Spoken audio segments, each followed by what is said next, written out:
The only reason we're even talking about China as a significant power is because of globalization. It was the end of World War II settlement that removed the Europeans from the capacity of intervening in China. It was the end of World War II and the settlement with the Japanese that prevented the colonization of China. Japan was winning in China right up until the bombs fell on Nagasaki and Hiroshima. And then all of a sudden, the Chinese environment changed overnight. All the foreigners left, and the Chinese could fight their own internal civil war, which eventually the communists won. And then we got to a point 20 years later where the Soviets and the Chinese fought a near nuclear conflict over border disputes, entered Nixon and Kissinger, and the rest is history because we basically convinced the Chinese to switch sides. They joined the globalized system and in turn for turning their backs on the Soviets. And that is what set up the strategic environment for China's growth ever since. However, that is not sustainable without intervention from the United States or globalization in general. The line of islands off the Chinese coast, Japan, Taiwan, Philippines, if there's one thing they all agree on is that they're not China, and the Chinese have never been able to project power beyond that except during the global order because the Americans have forced everyone to be on the same side. That's breaking down now, and the Chinese don't have the capacity in any form to project power much beyond their own coastline. They do have a lot of ships. 90% of them can't sail more than 1,000 miles from shore, and that assumes they're going at a slow speed to save fuel in a straight line and no one's shooting at them. Really, China can barely make it past Taiwan, and China is the most internationalized economy in terms of its resource and its market dependence. So if the global system breaks down, that is it. The Chinese system implodes. And if China finds itself in a real war with anyone, someone, the Japanese, the Taiwanese, the Vietnamese, the Indians, the Americans, someone is going to put a couple of destroyers in the Persian Gulf or in the Indian Ocean and cut the energy line. Because the United States hasn't been the world's largest energy supporter for some time, over a decade. It's China. China imports 85% of their energy, and 85% of that comes from the Persian Gulf, and the Chinese can't reach the Persian Gulf. So any breakdown in the regional or the global order, and it's lights out.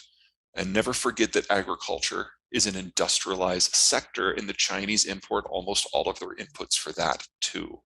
So you're talking about the lights going out, the trucks stopping, and famine. A great example is what's going on with the Ukraine war. So there is this belief in China that the Russians will take Ukraine first. It'll kind of prove the theory that we have that we can take Taiwan easily. Clearly, that's not the case, because while the Russians are clearly not performing to snuff, the Ukrainian army is not a regular army. They're doing great, don't get me wrong, but the power mismatch in that is not nearly as big as the power mismatch between China and Taiwan, because the Taiwanese have been preparing for this war now for 70 years. And they have a lot of modern equipment, and oh yeah, they're still an island. So scratch one, they know the strategic relationship will not go the way they were hoping. They're terrified of the boycotts and the sanctions because the idea that shareholders would back away is something that they can't deal with economically. They need those connections in order to employ their own population. And the sanctions, say what you will about the Russian economy. It's a major exporter of both foodstuffs and energy, and the Chinese are major importers of both. So if we put a Russia-style sanction on the Chinese system, that's it. It's over. It collapses in less than a year. And then if you just need one more reason, it's like, I think this is plenty. Demographics. The one-child policy started 40 years ago. They're literally running out of workers and consumers. It's the fastest aging society in human history. And some of the data they've been leaking out of the 2020 decade census suggests that this is them suggesting that they've actually overcounted their population by about 100 million people. And that's all people who were born since the one-child policy, and it's probably the vast majority of them being women. So there is no hope for a demographic reconstitution of this country. We've always known for demographics it was going to collapse this century because they're aging so fast, there'll be less than half as many people in 2100 as there are now, assuming nothing goes wrong with anything else. And now with this new data from the census, we may have to speed that date up by 50 years So, in my opinion, this decade was always going to be the decade where the Chinese system completely collapsed. We're losing our boogeyman. I think we'll get by. I mean, you change the rules of the game, and I'm going to change my mind. That's just how that works. Yeah. Nuclear and coal are feasible options for them for electricity. That is absolutely true. Their nuclear power plants are by far not the most efficient in the world, but they get the job done. And they have plenty of soft coal. My concern, because of the demographic stance, is far more basic, though. If you don't have enough people to consume, you don't have enough to fuel your economic system. And so the Chinese have always been dependent, far more than most, on imports for the raw commodities and then exports for the finished goods. You can't do that without a globalized system. So you're talking about the best case scenario here being a North Korea-like environment where the food goes away but the power stays on. It could be worse. Chinese history is replete with examples of it being worse. But what you just identified is probably the best case scenario for rubles. And the Chinese, no, it should be yuan, but it's not convertible. So we are going to have to fly those to you a pallet at a time. And we don't want any of them back ever.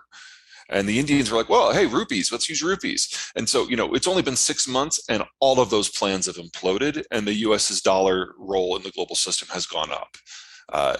Even because the euro now has basically hitched itself to the dollar as a secondary support system rather than its own independent pole, and the same with the Japanese. So there's no alternative here. There's no other option.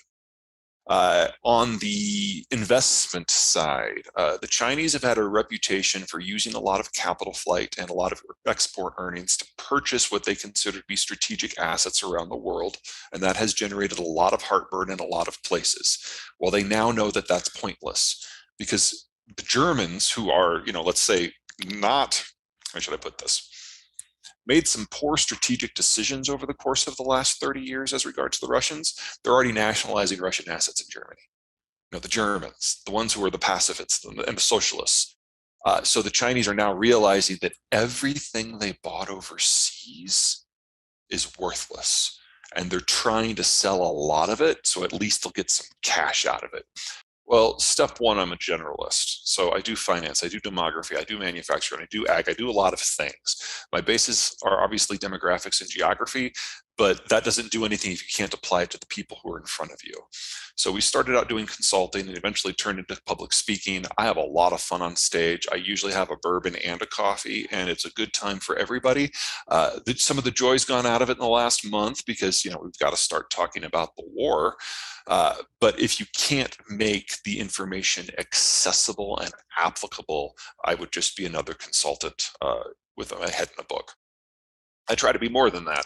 And that means I have to learn the world from every client's point of view for each individual presentation or consulting event. That is alternatively really exciting. Based on the client, what they care about, it can be a little depressing. I don't always have good news. And so it's in the delivery in many cases, so that you don't encourage people to find the nearest balcony to jump off of. Second, the books are my way of having a conversation with myself, so to speak. Every presentation I give is different. It's tailored for the audience. And since the book is a general audience, it's a combination of education and forecast and making people understand how we got to where we are. And the new book, particularly, The End of the World is Just the Beginning, does that from an economic point of view as well as a strategic one. So the first three books that I did are kind of in the